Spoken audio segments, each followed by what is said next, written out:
licenses are issued throughout the year. It has never happened. Licenses were issued once a year.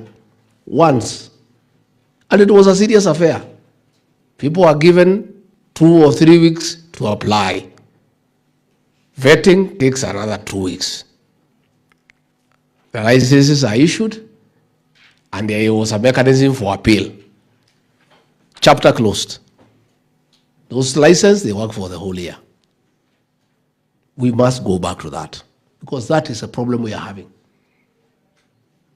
In some counties, just getting the receipt to apply to be considered is a license. That is what is happening in Kiambu. And since the county owns revenue, as long as you can afford what is being required, you just pay, you start.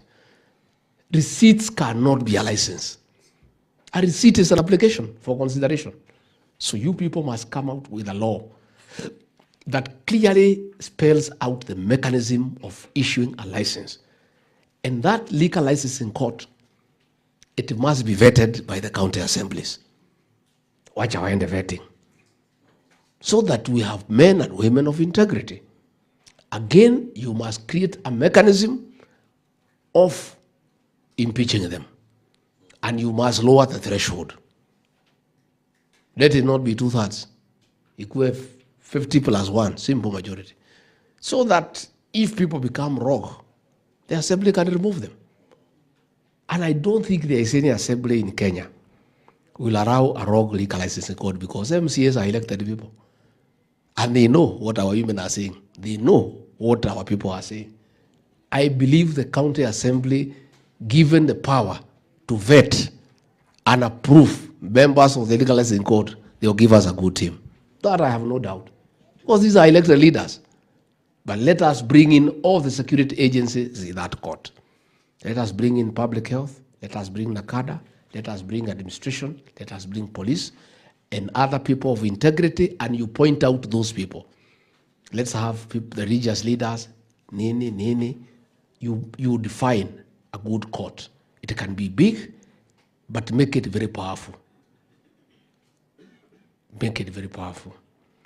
Again, you want to consider looking at distances and population. How many bars do you allow within 5 square kilometers? You want to consider.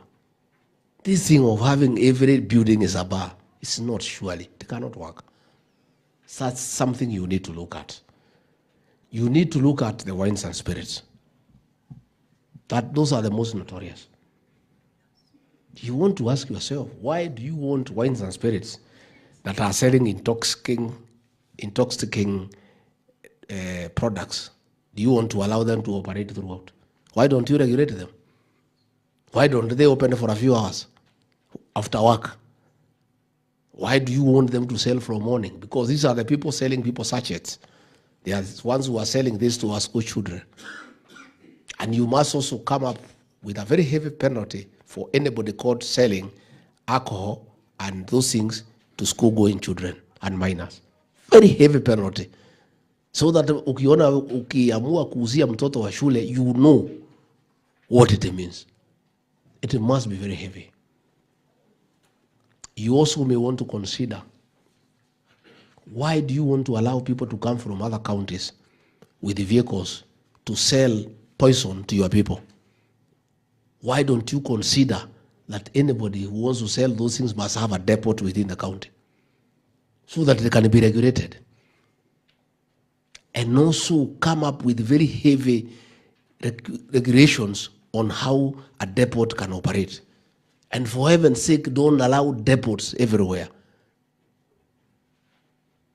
Just have, if it's a depot, sub-county headquarters, and one through the law, so that you are able to oversight that place. As it is, everybody now has a depot. Again, brewing at home, you must come up with very heavy penalties for anybody who is trying to set up a small distillery in your household. Because that one you cannot oversight. You must outlaw that by having a very heavy penalty.